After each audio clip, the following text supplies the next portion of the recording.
This is probably the most important podcast we have ever recorded since starting this thing in 2018. I had to get up for it. And you guys know why it was so important. We all know what happened on the weekend. This is the first time ever that I can credibly and honestly say these words I'm about to say. You're now listening to the Boys in the Booth podcast with your hosts, Harper Cody, Chad Melbourne, and Casey Abrams. That's a big one. Yeah! Good evening and welcome to episode 169 of the Boys in the Booth podcast. Cody Abrams and Melbourne as we get set for round 2 of the Stanley Cup playoffs in the NHL. And I just want to say, boys, this has been an incredible first round of playoffs so far. I think it's been one of the best first rounds we've ever seen or in recent memory. So it's been great. And I know you guys are both great yourselves. We disagree. But I'll ask you now, and let's hear it. How we doing? Well, I'm actually going to have a hard time talking in this one because my face is so sore from smiling for the last 20 hours. And I might have bad reception from Cloud9. So pretty freaking good, though. How are you, Chad? I wonder how you're doing. That's a good one. Actually, you know what? After today, I had to mention I'm not doing great. You know, I'm surprisingly not standing at my standing desk right now. Frankly, I'm shocked I'm even sitting right now. We were this close to doing a bedcast today because I feel just terrible, sick. I've got a sore throat, whatever. So it was almost a bedcast. But considering this is probably the most important podcast we have ever recorded since starting this thing in 2018, I had to get up for it. And you guys know why it was so important. We all know what happened on the weekend. This is the first time ever that I can credibly and honestly say these words I'm about to say. The Seattle Kraken have won a playoff round, baby! I'm just kidding. The Leafs did it, boys! The Leafs did it! They got out of the first round! Let's go! I'm elated! Clipping and he's screaming about the Leafs and the Seattle Kraken. I was not expecting that little change up there. That was terrible. Well, I tried. It's in my tight 5, but anyway. So let's start there. First time in 19 years, they do it. Game 6, John Tavares is the one to do it in overtime, sends it out in front, off of Darren Radish and into the back of the net. The reaction, Keefe, everybody on the bench, the city of Toronto, people watching at home, Kyle Dubas and Jason Spezza up top. First time since 2004 that this team has won a playoff series. Chad, take us through where you were, your reaction, what you saw, and just how you felt after that puck went in overtime. Oh, boys, elated. The last however many hours it's been since they've won, I have just been consuming all of the Toronto hockey media I can because we're hearing words that have not been uttered in 19 years, that the Toronto Maple Leafs have won a round in the Stanley Cup playoffs, and it is just incredible to hear. So I've been soaking it all in. At first, I didn't even know how to feel because I had never been there before. The last time the Leafs won a playoff series, I was 6 years old, turning 7, and I watched that series. I remember with my dad when they beat Ottawa and then went on to lose to Philly. That fall or that same year, later in the year, I enrolled to start playing hockey in Athens, Ontario. That was my first year of hockey after watching that series. And since then, my entire minor hockey, junior hockey career, all of that come and gone. Since then, a million different milestones in my life, and I've not watched the Leafs win a round. Since 2018, when we started doing this podcast, and this is like a serious note, did you guys ever think that we would be sitting here today and this be the first time here in 2023 that the Maple Leafs have won a round with the types of players that they had when we started recording in 2018? It's just ridiculous, guys. So Saturday, I'll walk you through a little bit quickly what was going on. So obviously Friday night at Harper's for his birthday party, that was a bash. So much fun. So wake up Saturday morning hurting. go get breakfast at John's, which was great. And so that might have been, a bit of luck there. I got to talk to, I saw some of the guys from high school. I saw John himself and Mike as well, and said, hey boys, like if they win tonight, I might have to be back for every meal on game days because just a luck factor there. So got breakfast, saw my nephew Maverick quickly, briefly, wish I could have stayed longer, but I jetted it back to Toronto to watch it with some friends. I got in at about 6:30, got changed quickly, went to a bar, just the closest one around the corner, Firkin on Bay, to watch with a couple buddies because we knew we could walk in. And when I tell you that when that goal went in, the place exploded, I mean it. It was a gong show. People pushing each other around, mosh pit, hugging, yelling, screaming, people with phones out recording the whole thing. That night, to Leafs fans, was our Stanley Cup. We know there's more work to do, and we're going to hear the chirps about it. Oh, the Leafs celebrated like they won a round and it's the Stanley Cup. No. Shut up. Let us enjoy this. We did. Now it's back to business. And boys, just incredible feelings. Incredible. Yeah, immediately when I saw the celebrations going on, I was like, ooh, like bad luck. Like that was my first gut reaction. Then it kind of set in for me. And I was like, let them have their fun, let them get excited. But if I'm the players, I'm not celebrating. I'm getting back to work right away, which they did. They practiced the next day, and it's exciting. You always hear from Leafs fans who, admittedly, are the biggest haters on the Leafs, but there are a lot of Leafs haters, and when the Leafs do poorly, the haters are texting. Their fingers are texting away, tic-tac texting away. But when the Leafs are successful, it's crickets. So I wanted to make sure to let a few people know as soon as I saw that they won, like, I'm happy for you, congrats. Maybe, hopefully we can see you in the Eastern Conference Finals. It's definitely, there's a lot of people that I love this for, and then there's a few people that I hate this for, and those are the bad Leafs fans. So, yeah. And Mitch Marner, I'm sure you're not elated that he's in the next round because you hate him with a passion. But yeah, I wanted to mention too that my phone the night of was blowing up. I guess that's just the nature of being a psychotic Leaf fan, a public psychotic Leaf fan, because we have this podcast now. So everyone knows that I have this delusion where I keep cheering for this team, even though they keep letting me down. So the amount of text messages I got from just casual fans, diehard fans, like fans of the Leafs, fans of other teams, just congratulating me on my fandom and being so happy for me that the Leafs finally got it done. It was just fantastic. And let's be honest, guys, they deserved it. It has been so long since they won, 19 years. Thank God it didn't get to 20. The memes would have been even crazier. But now we're not the butt. Leaf fans, that is. We're not the butt of jokes around the NHL because there's another team who blew quite a big lead in a series, and they're going to be hearing about it from me, a Leafs fan, for the next little while until the Leafs do something catastrophic, that is. So just, overall, to summarize, I'm just elated. I couldn't believe it when it happened. I could, obviously, because they're a good team and they were supposed to do this years ago. And the fact that they got outplayed in this series by all the numbers is just perfect, sweet irony for me, because this was the year they weren't supposed to.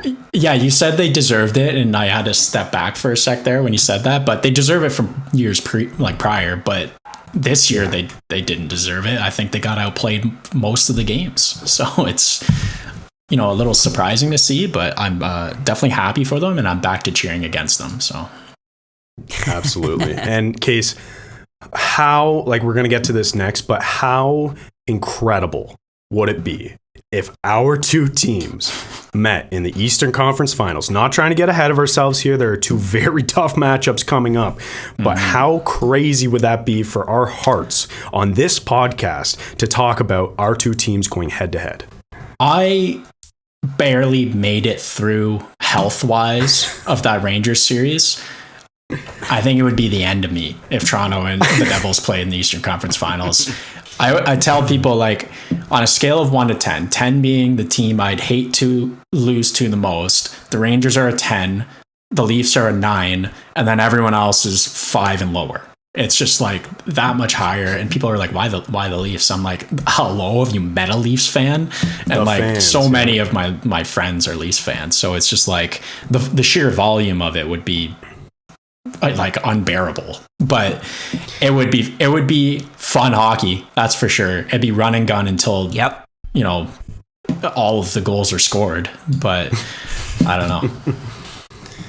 It'd be fun for me, that's for sure, being right in the middle of it and you two just going at it. But quickly on the Leafs, you know, you guys know that my dad is a diehard Leafs fan. He has been for a long time. He actually missed that moment, though. Chad, you know this. So we were at the Keystorm Saturday night for my aunt's surprise 50th, and what a party that was. And it became even better because, of course, the Leafs won. And so I'm jumping up and down, and I'm hugging people I don't even know and high-fiving people, and the place went crazy in there, like where you were, Chad, at that bar in TO. But I'm not kidding you guys. My mom and dad probably walked out 2 minutes before the moment actually happened. He left his phone at their place, so I'm trying to get a hold of him.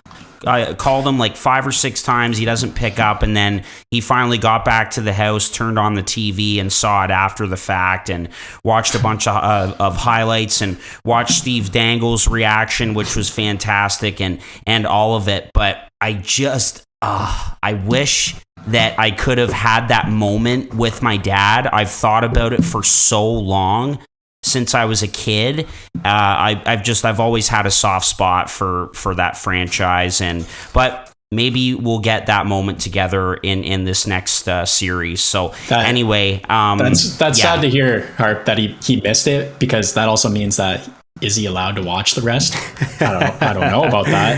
And to mention Steve Dangle, I hope I never see that reaction as long as I live, because he screams and clips the microphone and breaks everyone's eardrums on a shot on goal. So like, I couldn't imagine an OT win on the 19th year. Like, Steve is the best though. He's like us, dude. Like, or I mean, not us, because you guys cheer for other teams, but he's like massive fans like us who just He's passionate. You feel like you deserve it after so many heartbreaks over and over again. And it was funny, like, speaking of Steve, he posted, obviously, his reaction. He reacts to every game.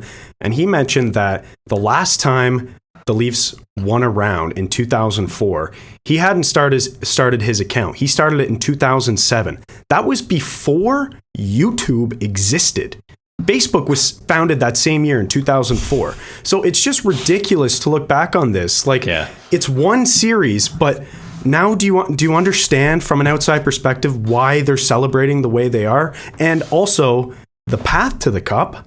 Again, I don't want to get ahead of ourselves here, but is looking really nice for the Eastern Conference teams here. Like, without the Bruins, who were a juggernaut all year, and without the 3-time, back-to-back Cup Finals appearances, Tampa Bay Lightning, who won it twice. So it is wide just open. shaping. I think it's wide open now. Someone, just to step back one more time, someone sent me a message about, it was a graphic that showed the longest droughts of playoff series wins, and they just said, "Isn't this your podcast?" And it was the Leafs, obviously, and then Buffalo and New Jersey. I'm like, but 2 of those are broken now. Yeah. That's right. And also, Harper, speaking of your dad who didn't get to see it, for someone like me or like us who were so young when the Leafs won that series in 2004, and didn't really get to appreciate it because we were kids, or at least not as much as we would have today. At least your dad has that. He has seen some great teams throughout the years. I mean, unless he looks absolutely incredible for his age, I don't think he saw them win the cup in '67. My dad did. He was 10 years old. But regardless, your dad has definitely seen some great Leafs teams in the 90s, early 2000s, that Eastern Conference Finals run in 2002, some great teams who have won tons of playoff series. So, you know what? Maybe his nonchalant attitude about leaving the bar at the start of overtime, maybe that's what did it. And who knows? Like, maybe that's the attitude you have to have going forward. It's not all or nothing. This is one step to the ultimate goal. So honestly, like, it's not that big of a deal for your pops. And and that's a good point. And he didn't even know, because we were, we got after it pretty good at my aunt's party there, and and he didn't even know we were heading into OT. And by that point, I don't even remember really him leaving or talking to him before he left or anything like that. But you know what? He's been a Leaf fan for so long. He's very nonchalant about it, expects them to lose, expected them to F up this series. But I know that he's thrilled. And the next day when I saw him, we had a nice little embrace there. And hopefully we get to have that in the moment. With this upcoming series here, which, by the way, starts tonight. We're recording on Tuesday night, and the second round series between the Leafs and the Panthers is about to get underway in a little over an hour from now as we're recording. Dallas and Seattle also starts tonight as well at 9:30. So congratulations to the Toronto Maple Leafs. First playoff series win in 19 years. That's fantastic. And now they face the other team in Florida, the Panthers. Case, you got your jersey on. Let's get to your New Jersey Devils, my friend. What a series with the New York Rangers. The Battle of the Hudson, it was great. The Devils go down 2-0. They win 2 straight on the road, then go up 3-2. They lose the game in Game 6, and then, frankly, a dominant performance in Game 7. I heard Elliot Friedman describe the Rangers as lifeless in that game. And I would have to agree, because I watched the whole thing. We were all texting each other in our group chat. What a performance by Akira Schmid and the New Jersey Devils to wrap this thing up in 7. They now move on and face the Carolina Hurricanes. How did you feel after the finish to that one last night? Hey guys, there's no betting corner segment in this episode of the podcast, so I thought I would take this time to tell you a little bit about our newest sponsor, BetStamp, the line shopping app for sports bettors. Betting lines have different odds across each sportsbook, and by using the BetStamp app, you can line shop across all of those sportsbooks to ensure that you're finding the best value available on the bets that you'd probably already be making. Also, the BetStamp app allows you to track all of your verified bets across those different sportsbooks so that you can build a more credible record as a bettor, and it allows you to follow other winning BetStamp users so that you can instantly be notified of their picks. So click the link in the description down below to download the BetStamp app today, and when you do, be sure to provide the code BOYSINTHEBOOTH when prompted to do so to let them know that we sent you. Every download really helps us out, and it helps you out as well, so we would really appreciate the support. Thanks, guys. Yeah, I probably woke the whole neighborhood. I'm freaking yelling so loud at not even just goals, but like that play at the beginning of the game where the Devils went down on a power play very fast, or a penalty kill very fast, and then Nico Hischier just kind of trucked it up the boards, came in with a power move and drew a penalty and got a good chance. I was like yelling at that. I was so excited, so into the game, probably Steve Dangle-esque. And then just like the way they played that game the whole time, that first goal, Andre Palat, that's why you brought him in. That is exactly what you brought that guy in for. It's the drive, and he's an absolute bulldog in the playoffs. Kind of missing in the first 3 games, but that Game 7, he was unbelievably strong on the boards, on the half wall. He picked up that puck, put the team on his back, got it to Michael McLeod, who had 4 goals all year, and he pulls out that move, that patience in Game 7. Unbelievable. John Marino, he's been the best defensive defenseman in that series, and he walks through the team, sets up Tatar on the second goal. Jack Hughes, saucer pass, Eric Haula, who has been the man for me in the playoffs. I hope he's back because he's been phenomenal. I liked him all season. I love him in the playoffs. He puts the one-timer home, and then Brader sealed the game up. It felt so good. And like you said, that team, the Rangers, looked lifeless. I mean, they didn't put up a fight. Like, don't take it away from the Devils. The Devils played an unbelievable game, but the Rangers were just not there at all. And their superstars continued to be ghosts in this series, especially Panarin, who was just absent all series. Game 1, obviously, he was there, but man, that was poor display. I'm very happy. You heard Rangers in 4 so much after they won the first 2 games in Newark. It was Rangers in 4, and then the Devils won 1. It was Rangers in 5, and then, well, here we are today. I'm so happy to beat that team. Kind of I want to say the theme, at least for a few teams in the first round, is playing with house money. And Jack Hughes said exactly that. He said, if you told us at the beginning of the season that we, the New Jersey Devils, would be playing Game 7 at home in the Stanley Cup playoffs, we'd be thrilled.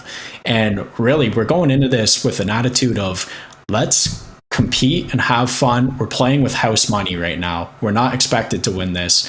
And you got to think the same thing of the Florida Panthers and the Seattle Kraken, playing with house money, the attitude of let's just go out and put the best performance we can up. And I'm really, it sounds stupid. Like I have nothing to do with this team, but I'm proud of all the Devils and what they did. Akira Schmid was unbelievable. So in particular, proud of him. There's been 3 shutouts in the playoffs and he has 2 of them. So I'm thrilled. I got to say that the pressure going on to this next series is minimal. I wanted them to beat the Rangers, our hated rivals, the Hudson River rivalry. I wanted them to win 1 series, and then I'm like, everything else after is bonus, because I didn't think this team was winning the cup this year. So everything else is bonus. And honestly, I think we're going to get a good matchup against Carolina. It's going to be fun to watch. Yep. 2 very fast teams, probably the 2 fastest teams in the playoffs. Maybe Seattle, you could argue, but it's going to be exciting to watch, and we'll get into that later. So happy for you, Case. The better team won here, honestly. Like, they were better, like you said, at 5-on-5 all series, despite getting outscored 11-3 or 11-8 rather at 5-on-5. Like, they dominated the play. I think when I was looking earlier, it was about 57% expected goals percentage. So just carrying the play at 5-on-5, maybe a couple unlucky bounces, and then being able to defend that incredible power play on the Rangers, like, so impressive. Yeah, it was like, I don't even know what they went on, like 0 for 14 on the last power plays or something like that. But it started to scare me in the 3rd period. I was like, I don't really like how they're playing this. They're playing the trap and they're sitting back and waiting for the Rangers to come. But man, they couldn't sustain any pressure in the other zone, in the Devil's zone, the Rangers. It was just in, out, in, out, in, out. Big chance Devil score. It was just amazing to watch. And I think, yeah, you talk about like controlling the 5-on-5 play, the slot shots, they kept showing that on ESPN over and over again. It was 11-1. Like, yeah. I think the one was Lafreniere, and that was maybe his only good chance in the series. He had 0 goals, 0 assists, even plus minus, just absolutely ghosting as well. That, I don't know, I've seen people calling him today 007, 0 points, 0 assists, 7 games played. So I've seen memes of him like, with a gun like this, 007. But I'll tell you, the rivalry's back, and there's 4 guys I really grew a dislike for in this series. I don't know if I want to get into this, but like Shesterkin is one of them. I respect the hell out of him because he's a great goalie, and he was one of the only Rangers to show up in this series. But man, I dislike when goalies think, I'm untouchable, I'll do whatever I want. My team's going to stand up for me. So he's punching guys in the back of the head. He shot the puck at Meyer. Meyer took that big hit. I'm going to give Shesterkin the benefit of the doubt. Maybe he was checking in on him, but immediately skates to Meyer, who he's been going at it with all series, and says something to him while he's lying like lifeless on the ground, and then skates away. It's like, I think he was talking shit if I had to put my best guess out there, and I don't like that either. So he's one of them. Trocheck, pretty easy why I don't like him, just the way he plays. Same as Barclay Goodrow and Lafreniere. That guy, if he went into the crease one more time, like, I was waiting for Kevin Ball to drop him. I needed it. And I won't even mention Trouba. I didn't grow a dislike for him because I just despised him before the series. So, but it's good. Yeah. The rivalry's back, you know? And that's absolutely awesome. Couple things I wanted to say, Case. First of all, you mentioned Shesterkin, and how crazy is it that the Devils, quote unquote, got goalied and still won. Igor Shesterkin was the best goaltender in the first round by a country mile in terms of all of the stats, both surface level and underlying, and he still lost. That's crazy to me. Second thing I wanted to mention is, could you guys believe that hit that Trouba threw on Meier? To me, I know by the rule book, that's not a suspendable play because he didn't leave his feet and Meier put himself in a vulnerable position. And if he hadn't, Trouba would have hit him in the chest. But man, we're talking about that as a clean hit that the NHL is allowing. But to me, I saw shoulder directly to head from a guy who skated 3-4 full strong strides and just absolutely demolished a guy. To me, as an outsider, I was shocked there was no penalty even for roughing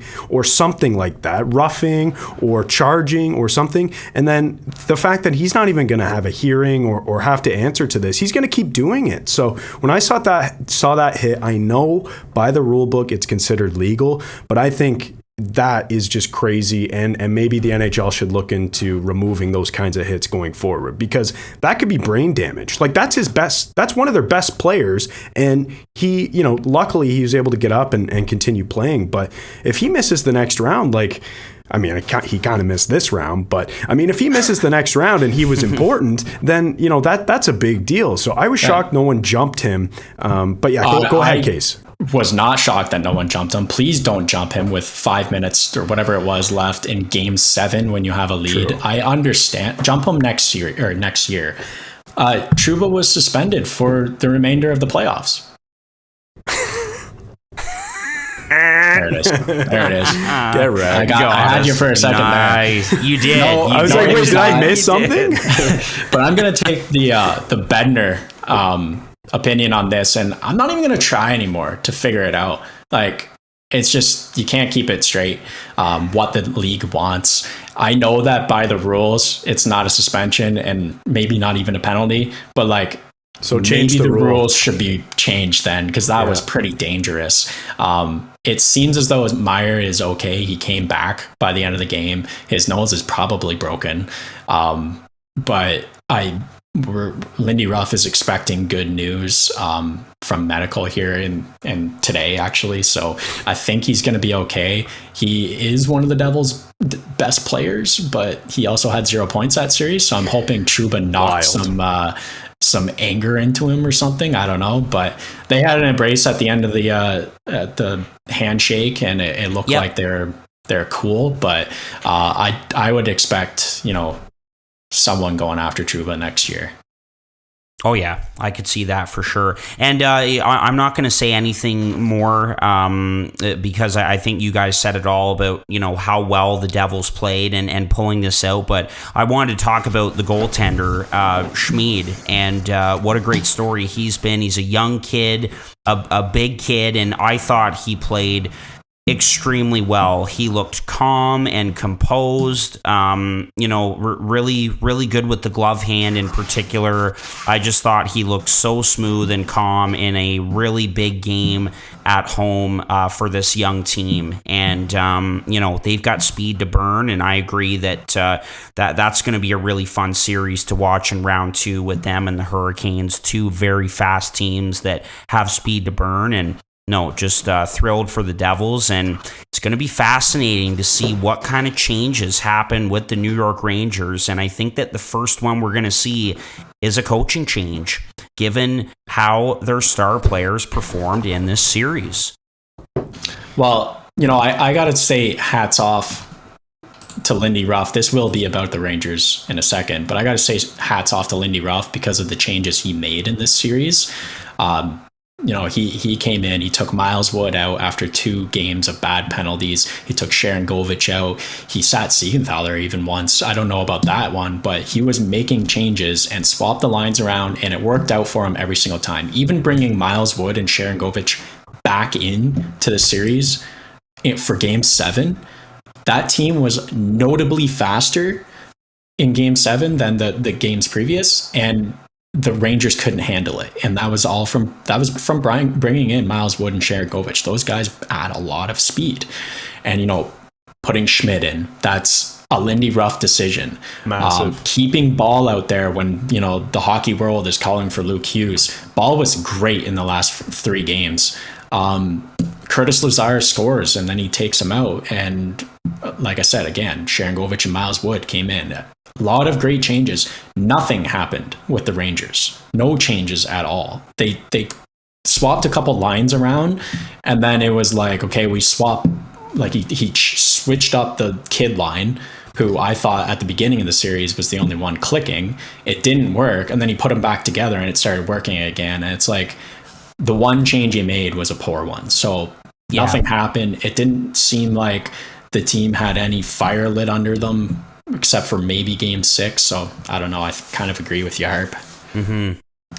All right, boys. Well, so now we're gonna and congrats to both of you, to both your teams. Very happy for you both, and I don't think it's going to be too long from now before we get all 3 of our teams in the Stanley Cup playoffs. I'm really looking forward to the time when that happens, but congrats to you both. Let's quickly run through the other 2 series in the East, and then we'll quickly recap the ones in the West. And the next one we have to go to is the Florida Panthers and the Boston Bruins. It's being referred to as the biggest upset in NHL history. Record-breaking season for the Boston Bruins, 65 wins, 43-point difference between these two clubs. Boston had a 3-1 lead in this series, and shockingly, they go down in Game 7 to the Florida Panthers. Carter Verhaeghe is the overtime hero in Game 7 in Boston. Case, we'll go to you first.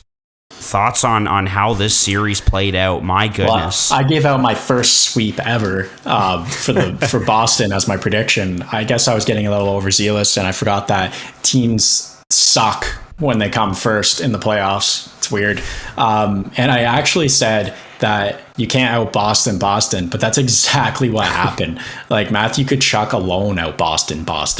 And then you add Sam Bennett and Lomberg and all these other guys. It's like, that's exactly what they did. And they just outworked them. It was a team that knew they weren't as good as Boston, but they outworked them. And that's what playoffs is all about. Like, forget about your record going in. You have to outwork the other team. And Florida was great. Early in the series, maybe not so much, but their fight was impressive. And again, like I mentioned before, playing with house money, no one expected them to win, so they came out, just played their heart out. And I'm impressed with Officer Bob. He could be back, I don't know, but the guy is a big game player.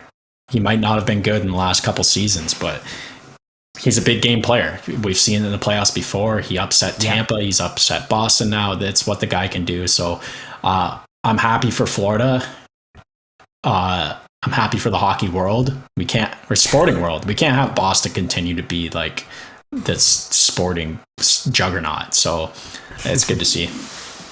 Yeah, agreed. I'm just happy, like I mentioned off the top, that Leafs fans won't be the butt of jokes in the NHL anymore. It will be the Bruins, who literally had the best team in regular season history according to the points, and could not get it done in the first round. That is a bigger, more epic collapse than anything the Leafs have ever done, being up 3-1 in the series, or at very least, it's more recent, so let's pick on them for a while.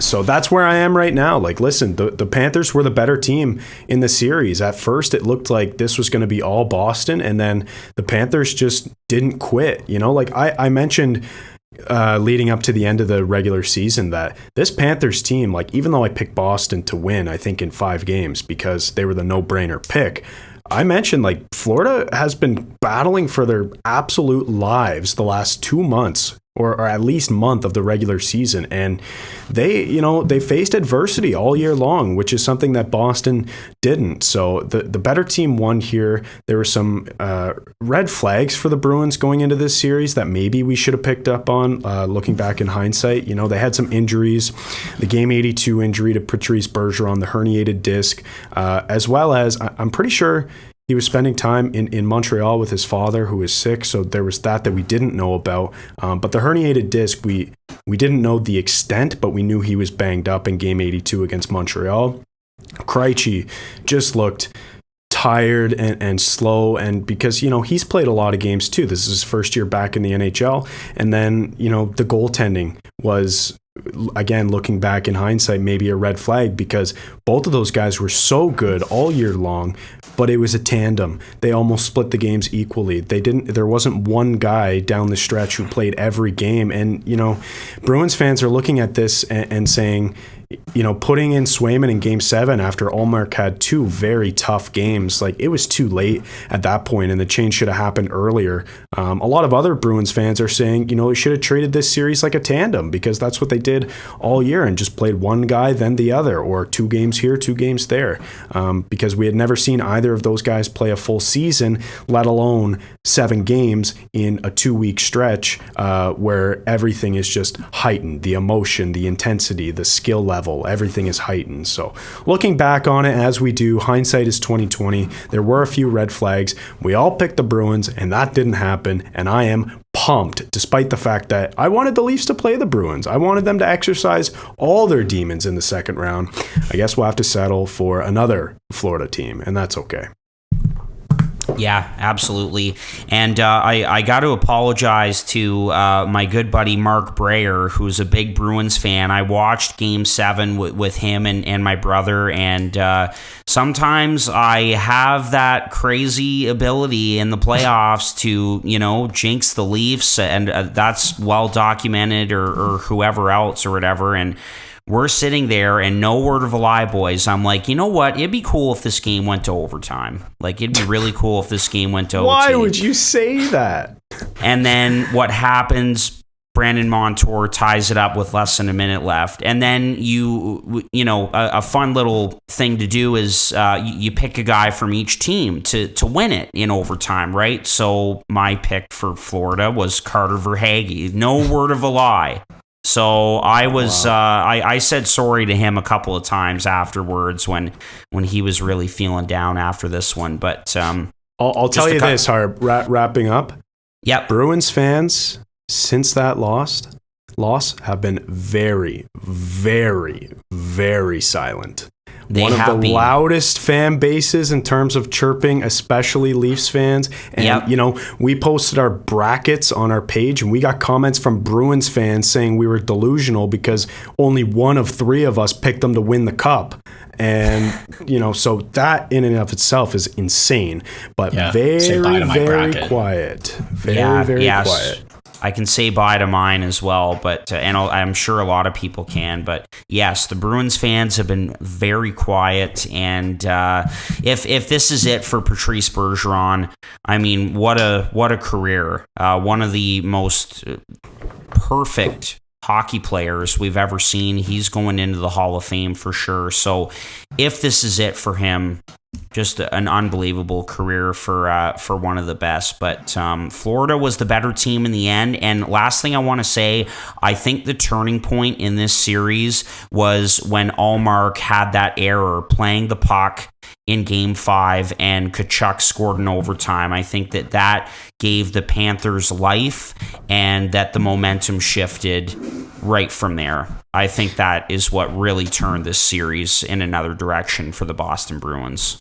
Agreed. And just for the sake of time, guys, do you want to just talk about the other Game 7 that happened on Sunday night between Colorado and Seattle, and then get into our picks quick? Because, just for the sake of time, the other series, a couple of them were already over. Like the Carolina one, I don't think there's much more to be said about that one. And yeah. Is that okay? Yeah, sounds good. I'm good with that. Perfect. Okay, so that's Game 7 between Florida and Boston, and again, Florida and Toronto in round 2, and Game 1 is tonight at Scotiabank Arena. The other Game 7, the Seattle Kraken in their first ever playoff series as a franchise, they take down the defending Stanley Cup champion Colorado Avalanche in 7 games. What a series for the former Av, Philip Grubauer. There you go, Chad. You can put it back on. What do we have to say about this one, boys? Good for the Kraken. And now, a word from our sponsors. This podcast is sponsored by Liquid IV. Whether you're staying active or nursing a hangover, Liquid IV has you covered.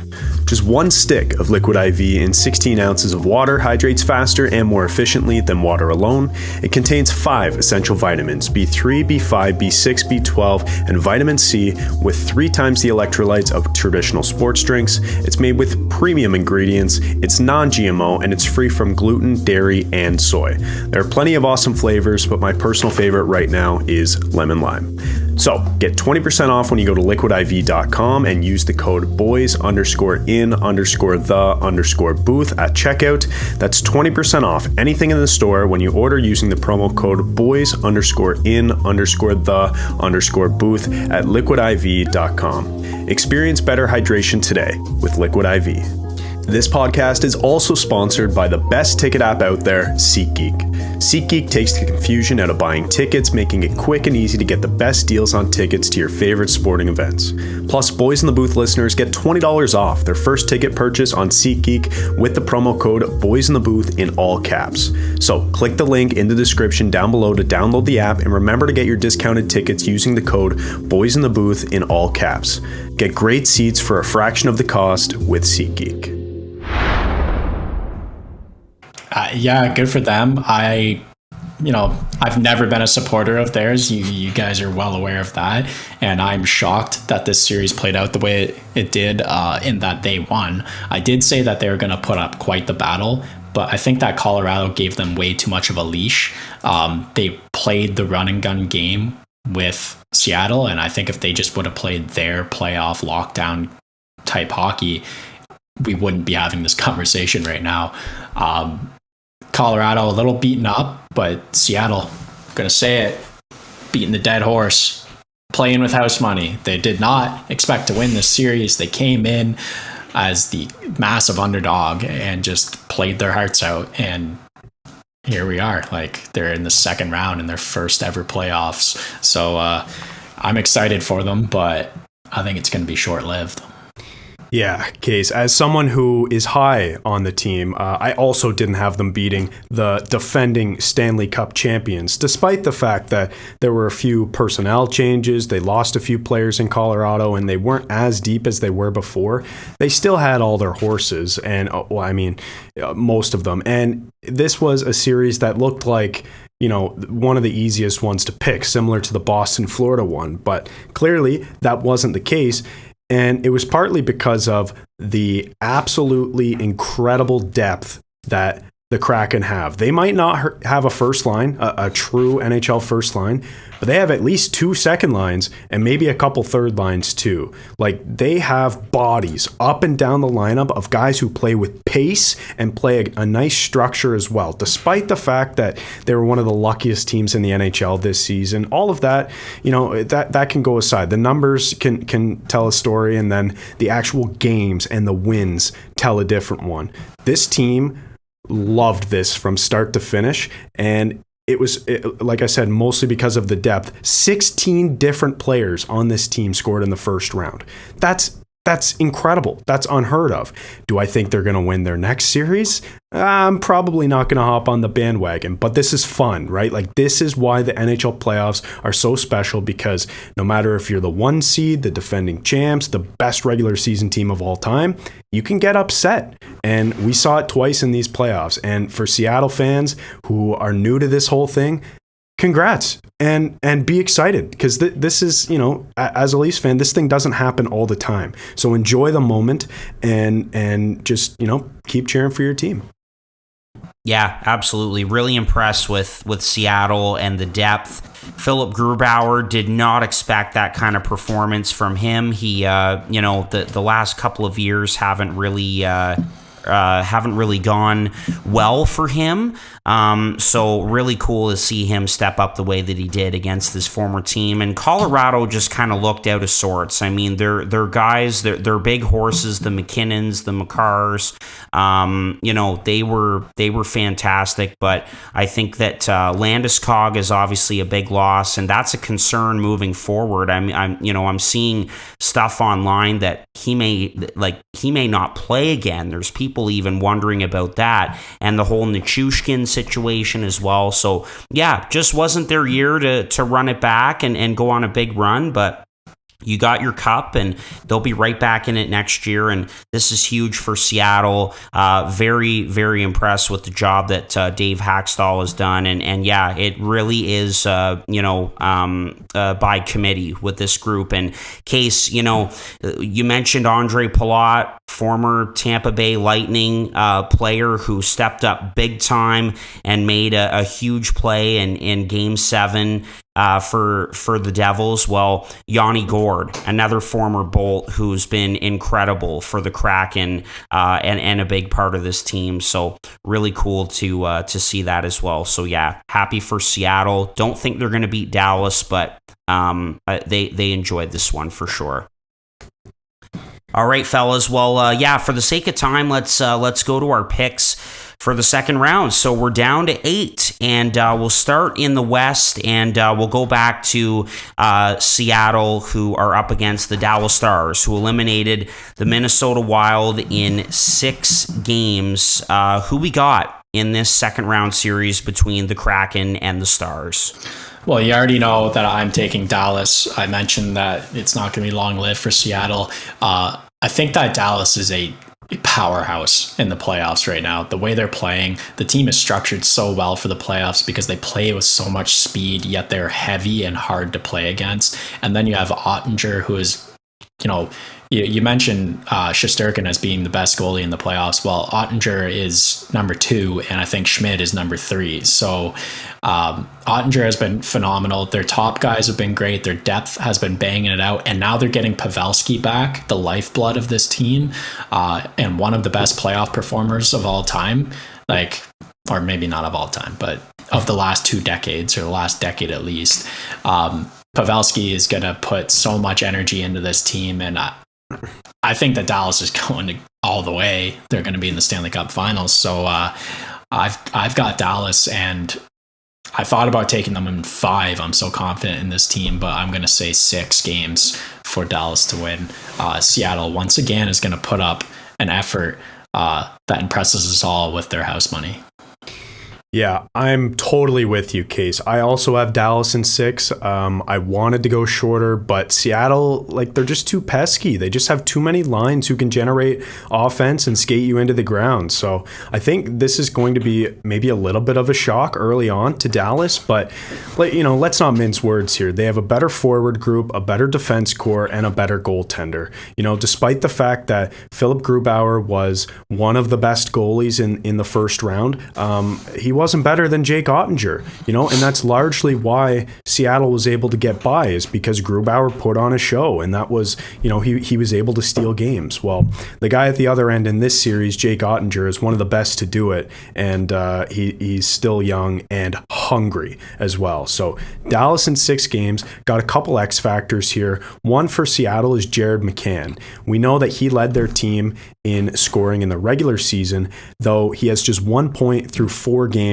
in the first round. He'll likely miss the first 2 games. I don't think he's going to be traveling with the team, but after that, who knows? And he could be an X factor for this team going forward because, like I said, he's their leading scorer in the regular season, that is. And then, like you said, for Dallas, Joe Pavelski is my X factor as well. He played 10 minutes of that first game where he got absolutely crunched by Dumba, but he's a game-time decision in game 1 here. He's had a long time to recover from this, and if he's healthy and ready to go, it just adds to an already incredibly stacked and deep Dallas forward group. So I have no doubt that Dallas is the better team, and unless we see an upset, they should win here. So Dallas in 6 for me. Yeah, this one is a clean sweep. I'm taking the Stars in 6 as well. I wanted to go to 5, but I think that, Seattle, they're going to give them a good test, but Dallas is just the stronger team, and I think that this is the start of a long window for them to win with this group that they have and the guys coming. Rupe Hintz has been one of the best players in the entire playoffs so far. Big body, moves around the ice so well, and he's just been scoring at an unbelievable valuable clip. They've got they've got the defense, they've got the depth up front and the firepower. Getting Pavelski back, they're well coached by Peter DeBoer, who has a good record in the playoffs, and they've got the franchise goalie in Jake Ottinger. So yeah, I'll take Dallas in 6 as well. Clean sweep. All right, let's get to the other second round series in the West. Connor McDavid and the Edmonton Oilers, they move on after eliminating the LA Kings in 6 games. And the very well-rested Vegas Golden Knights are who they are up against in round 2. I think this is going to be a hell of a series. Who we got in this one? It's interesting that you say that because I'm actually going to take Edmonton in 5 games in this one. I had Vegas in 5 over Winnipeg. I was right about that. And I also said whoever won the Edmonton and LA series is going to beat Vegas. That extra break, in my opinion, is never good. It doesn't work out. Teams start to get, I don't know, they're not into it when the series comes around, and I think that's going to play a factor. But the other part is Edmonton's power play is absolutely ridiculous, and we are in the era of playoffs where they call more penalties than ever. It's kind of hard to watch, I'm not going to lie, and I think that Edmonton's power play is ridiculous. This team is hungry. They got through LA, which, everyone was saying that is going to be an absolute blood feud of a series. And for the most part it was, but they did it in 6 games. Everyone was thinking 7, and that was a lot of goals scored in that series. I think that Edmonton is scary, and they'll be seeing Dallas in the Western Conference Finals. Yeah, well, Case, I'm with you. Not quite in 5 games, but I have Edmonton in 7. I just think it makes sense when you look at their forward group. It's clearly better. I will give the slight edge on defense to Vegas. I think they just have better guys and more depth there as opposed to Edmonton, where you've got Nurse and Ekholm, and Bouchard's having he had a good first round series as well, but then after that it drops off massively for me. So I'll give the edge to Vegas there. And then in net, again, I'm not really sure who gets the edge. It's kind of an X factor for both teams, but I just think the Edmonton offense is so good that it doesn't even matter that Vegas has an edge on defense and maybe even the edge in net, because the Oilers don't get goalied, so it really doesn't matter. I'm picking them in 7, though, because I think there are still concerns that this team can't defend as well as maybe a cup contender should be able to. And, despite the fact that they were good in the first round, I'm still just a little weary about that decor. So Edmonton in 7, I feel like there will be some moments where this series gets pretty high flying. Edmonton probably wins that matchup, but I could see some fluky goals going in as well, with goaltending being a question mark, at least to an extent. X factor for Vegas for me is Mark Stone, currently playing on the 3rd line as sort of a shutdown role, but him and Chandler Stevenson, who are playing on that 3rd line together, are 1 and 2 in points on the team. So although they're playing that sort of shutdown role, they've been doing it offensively too. My question is, and why Mark Stone is an X factor, which line do you match him up against, the Draisaitl line or the McDavid line? Because this is a series now where you've got 2 horses, absolute horses, who will likely be driving their own lines in Edmonton, and that's scary to me. So if Stone is able to, shut one of them down, then you've got 3 other lines who are able to worry about the other guy. And then also, just in general, in case you mentioned it, special teams will be a huge factor in this series. It's basically the best power play we've maybe ever seen versus one of the worst penalty kills, at least in the first round. Vegas ranked 15th. To give a little meat to my, special teams comment here, Vegas was the 2nd worst power play or penalty kill in the first round, only over Los Angeles. And they're only the basement because they played Edmonton. Like, Edmonton's power play is 56%, man. Ridiculously good. And then Vegas's power play is kind of mediocre. At least in the first round. I mean, in the regular season's a different story, but the first round, it didn't play as big of a factor as Edmonton's did to carry them on to this second series. Yeah, so in conclusion, I've got Edmonton in 7. I think it'll be a bit closer than you think, Case, in the 5 games that you predicted, but taking Edmonton nonetheless, I think they're the better team.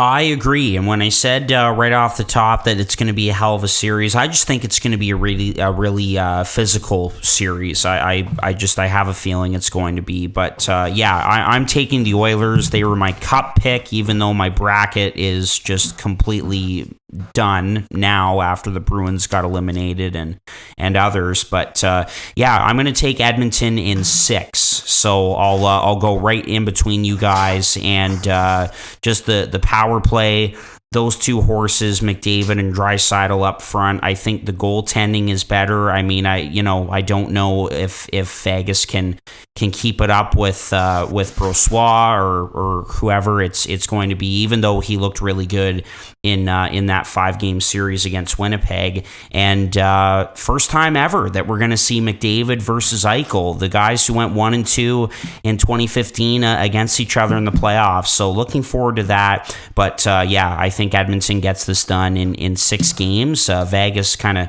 gives them all they can, and Edmonton takes this in 6. To give a little more meat to my in 5 comment, I guess I didn't do a good enough job in my spiel here, but the reason I have them in 5 is because the first 2 games are in Vegas. Vegas has been sitting and waiting and getting stale, and Edmonton didn't even go home when their series ended. They stayed in California. They practiced at LA's rink, and they're ready. They're there already. Yep. They're in Vegas right now, and it's. I think they're going to win the first 2, or at least the first game in Vegas, and then they're going to be on their heels while they're going back to Edmonton, and they're not going to Ranger it. They're going to put it to them at home and end this series in 5 games. I could see it for sure. Vegas has had their fair share of struggles at home as well. All right, and over to the East and the Final 4 there, and we'll go back to Toronto, Florida, which starts tonight, pretty soon here as we're recording. So the Leafs and the Panthers. Let's get to that one, and Case, we'll go to you first. I think this series is going to be a lot closer than Leafs fans want or think is going to happen. I think that Florida, they've got a bone to pick now, and I think that they're going to come out buzzing. But the beast has been awoken in Toronto. They've got the series done. The monkey is off their back. They're going to be playing hungry as well, and I'm going to give this to the Leafs once again, giving you that chance to have that moment with your dad, Harper, in Game 7. And special teams is the thing that's giving the Leafs the edge. The one thing that the Leafs have to absolutely avoid at all cost is getting into the shit with Matthew Tkachuk and the rest of the goons on Florida. They just got to play their game, and good things will happen to Toronto and the special teams, because Florida takes a lot of penalties. Their special teams are rather weak. Their penalty kill isn't that great, and Toronto's power play is pretty decent itself. So I'm going to give special teams advantage to Toronto, and therefore the win in Game 7. Yeah, I'm taking the Maple Leafs in 6 games, Case. I don't think it will be an easy series, but I think the Leafs should be the better team here. This is the number 2 and the 8th seed, or is it number 3, I guess? 3. 4. Oh, 4 actually, yeah, because I forgot about the Devils. They exist. They won. They're in the second round. This is the 4 seed versus the 8 seed. The Leafs should have the advantage here, but let's not forget, this is no ordinary 8th seed. Like, this is a team who won the President's Trophy last year. They still have largely the same group there. They just kind of swapped superstars. Their back end might have got a little worse, but their goaltending, depending on who's in net, might have got a little bit better. So it's one of those things, like, yes, it's 4 versus 8, but this team is good, and I don't think for a second that the Leafs are getting complacent here after winning that first series in 19 years. I think they understand that Florida's a good team, and they understand that Matthew Tkachuk is a player that will get under your skin if you let him, and they understand that Sergei Bobrovsky and Alex Lyon can both steal games if you don't get it by them. So it's not going to be an easy series, but I think Leafs in 6 here, just because, listen, They're the better team. They're riding a high after winning that first round. And like you mentioned, the special teams, I think, favor the Maple Leafs as well. Both of these teams last series lost the expected goals battle. Like these were two teams who, according to the numbers, expected goals percentage were not supposed to win, or at least that tells you that they didn't carry the play most of the time. They were on their heels for a lot of those games. The difference between those two numbers is that Florida generated and gave up a ton more than the Leafs did. So Florida's going to be looking to play a style that's more akin to run and gun, and the Leafs are going to be more happy to sort of lock it down, capitalize on opportunities that they get, and go about it that way. So does it make me feel excited that this Florida team generated a shit ton more expected goals than the Tampa Bay Lightning did in the first round? No, it scares the crap out of me. But am I confident in this new look Leafs team who's feeling it going into the second round for the first time in forever? Yeah, I'm pretty confident. Leafs in 6. Yeah, I agree. I'm going to go with Toronto in 6 as well. I just think that they're the deeper team. But, Matthew Tkachuk, I mean, he proved to be a problem against Boston. It kind of became the series of Tkachuk versus the Bruins. You know, if Jeremy Swayman didn't give them the business in front, he wouldn't have been out of position for that Montour goal with a minute left to tie it up in regulation and send it to overtime. So Tkachuk will definitely be a problem. They're going to have to manage him. And I think that, you know, this series could go the full distance or could be different for Florida if we see a different Alex Barkov, because I think he's been really quiet so far. And so if we get a different Barkov, look out. But I still do think that the Leafs are the better team, that they're going to win this series, and I think it's going to be the same thing on the road in 6 games. I just think that's so much better for them rather than trying to do it in their own building in a Game 7 in Toronto. So, really impressive for Florida, but I love the look and the depth of this Leafs team. I'll take Toronto in 6 as well. I wanted to say this too, Hart, before we move on quickly. Yeah, I heard this stat earlier today, but I didn't have a chance to look it up to verify it. So someone said this, but I haven't, like full disclosure, haven't looked it up. They said that Matthew Tkachuk only had 9 points in 23 games against the Maple Leafs. Maybe I misheard it. Maybe it was 19, but that's career. And so to me, that I wrote that down as an X factor because this is a player who has torched the league this season and has become a true superstar. But I don't know, maybe that's something to look into. Maybe there's something about the Leaf system, or maybe he's caught up in the muck. Like, I don't know. Like, I'd have to look into it more, but I thought that was interesting to bring up. Yeah, he's the straw that stirs the drink in Florida, that's for sure. All right, New Jersey and the Carolina Hurricanes. This is going to be a hell of a series. I think that the speed on both sides is elite, and this is going to be a lot of fun to watch. So, Chad, we'll go to you first, and then we'll get to Case here. You like doing that, eh? You like doing the little, absolutely blue balls me there. the little switch up, Harp. Okay. Well, I'll be brief here, Case. I'm taking New Jersey in 7, actually, which is wild to say because I thought the Rangers were going to win the first round in 7 and go all the way to the conference final. But I mean, I just look at this Carolina team and I think they're missing some key pieces, and I just don't know how long it can go on for without having, multiple superstars in their lineup. So, I mean, like these two teams in the first round were number 1 and 2 in terms of expected goals percentage. These two teams love to generate offense, and they're very good at it. And these two teams also can stymie you defensively. The difference is similar to, like I mentioned with Leafs in Florida, Carolina generated and had fewer chances against than New Jersey did in the first round, and New Jersey generated more and had more against. So it'll be one of those series, like who knows how they're going to play on the ice, whether it's going to be run and gun maybe for a few games and then both teams try to lock it down. But it'll be very interesting and entertaining for sure. But yeah, I'm looking forward to watching it. Case, I'll pass it over to you.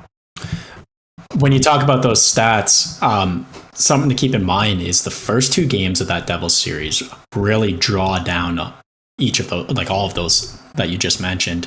And that's a lot to do with nerves. And I hate saying this because I was so against this comment constantly being brought up, but experience in the playoffs. Yeah. Those first 2 games for the Devils, that was a different team than what they've played in the last 5 games. Actually, they lost one more in there, but frankly, I thought they were the better team in that 5-on-5 at least. There's 3 things that scare me about Carolina. 4 things. The 4th being I'm afraid to talk about them because I'm public enemy number 1 on YouTube with their fans for some reason. But 3 things that scare me is their coaching is a game changer. Rod the Bod is the man, and he has his team playing in a different way every single playoffs. The second thing is their veterans are just gutty guys. They grind it out. There wasn't that element for the Rangers. And the third thing is something that everyone's mentioning is that the Rangers looked slow out there, and Carolina will be able to skate with the Devils. Well, I want to flip that coin and say the Devils are going to be able to skate with Carolina. The Islanders weren't doing that, so I'm going to use that argument right against them. The thing that I want to say is I've talked about the Devils as being a team that they can play games where when they play this way, they can beat anyone. That was game 5, that was game 4, and that was game 7. They got 3 in this first series. Then if they can get 3 in this next one, they get lucky with one game, they win. They're not going to get Shesterkined against Carolina. They have a tandem situation, and neither of them is overly scary, in my opinion. So I think that the Devils are going to come out, be absolutely ready to run and gun the way they did, but then shut it down as soon as they get a goal. And it's going to be a scary defensive stalemate with a lot of speed with these 2 teams, the way they both played their first round series. But I'm actually going to take the Devils in 6 games. I think a similar situation with Toronto Toronto last series rather, that if they go into game 7 against Carolina in Raleigh, it's going to be bad news. So they need to win it in 6. And I think that the Devils are going to get it done playing with house money. Yeah, a couple X factors for me. For Carolina, obviously, Svechnikov and Teuvo Teravainen are out indefinitely. They will not play. So we're going to have to look to guys like Kakaniemi, Puljujärvi, Stasny, go down the list. Those are going to have to be big players. And Seth Jarvis is another one as well. Yeah, and that's something you have to mention in this. Like, you look at the Devils versus the Rangers, they shut down guys like Panarin and Patrick Kane. Zibanejad had 1 goal. Kreider, he got his power play goals early in the series and then kind of disappeared as well. There's a lot of goals in the regular season that I just mentioned in those guys. Tarasenko, another one, but he had an okay series in my opinion. Carolina's missing a hell of a lot of goals. I think it's over 100 goals between Svechnikov, Pacioretty, and Teuvo Teravainen now. That's a lot of goals that these guys are going to have to make up against a team in New Jersey who did not give up a lot of goals to superstars in the first series. Yeah, and I'll say this too. X factor for New Jersey for me is Akira Schmid. We always, have this conversation, it feels like every year, where there's a young goalie who gets hot at the right time, comes in, steals a bunch of games. Now, although Schmid has played well, the team in front of him has played well too. So I don't think it's necessarily an identical situation to someone, say, years ago, like the Hamburglar, right? But that it's something to, A throwback. Yeah, well, sure, there have been many, but that's like the number one guy where it's like the Hamburglar won like 40 games in a row somehow. And then, now he's irrelevant. But Akira Schmid, that's my X factor, a guy to keep your eye on. Let's see how long he has this this juice in him. I will say he looks really good. He looks like an NHL goalie, and that matters to a lot of people. A lot of these guys who come in are a bit scrambly and they're all over the place. Not Schmid. He's a young guy who looks composed, so I'm more confident in him than some other guys who have come in and stolen games in the past. Even a guy like Alex Lyon, who kind of did a similar thing this season. But that's my X factor for the Devils, how Akira Schmid plays. Yeah, I was going to mention that as well. Can the young kid keep this up? He's looked dynamite so far. We'll see, but the Devils have a good back end.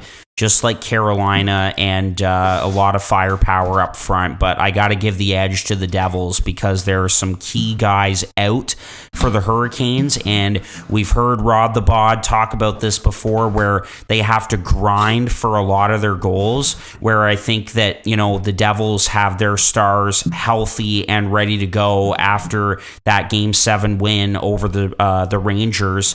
They've got speed to burn and can easily get on the score sheet. So got to give the edge to the Devils here, and I think they win it in 7. I think it goes the distance. Damn, I will say too, I wish that I picked Carolina and we could see, the Maple Leafs beat, their arch nemesis in Tampa, and then Boston in the second round, and then Carolina in the third round, a rematch of 2002. But I mean, it's already wonky. It's not going to happen. So I'm picking the better team here in New Jersey in 7 games. And wouldn't it be something if it's a battle between you two out of the 3 boys in the booth against each other in the conference finals? That would be something. Do we all make the same picks, by the way? Yeah. Oh, thank God I live with a nurse so that when I go into cardiac arrest from watching the Leafs Devils, like, knock on wood that happened. Like, the series happens, not the cardiac arrest. Thank God Rebecca will be here to resuscitate me. Yeah. Both Paige and Rebecca are like going to need to purchase some earplugs from you two with all the yelling and screaming and excitement and everything that you've gone through, and it's probably going to continue. So here's hoping. Exactly. All right. Hell of a first round. Again, I think one of the best we've ever seen. And it's on to round 2. Very exciting. Stanley Cup playoffs continue. Thanks for listening to this one, episode 169. We'll be back next week with episode 170. Have a good one. This has been another episode of Boys in the Booth with Harper Cody, Chad Melbourne, and Casey Abrams. Connect with the Boys in the Booth on Instagram, Facebook, and YouTube at Boys in the Booth. Visit boysinthebooth.com for show details. And don't forget, you can become a patron of the podcast for just $1 a month at patreon.com/boysinthebooth.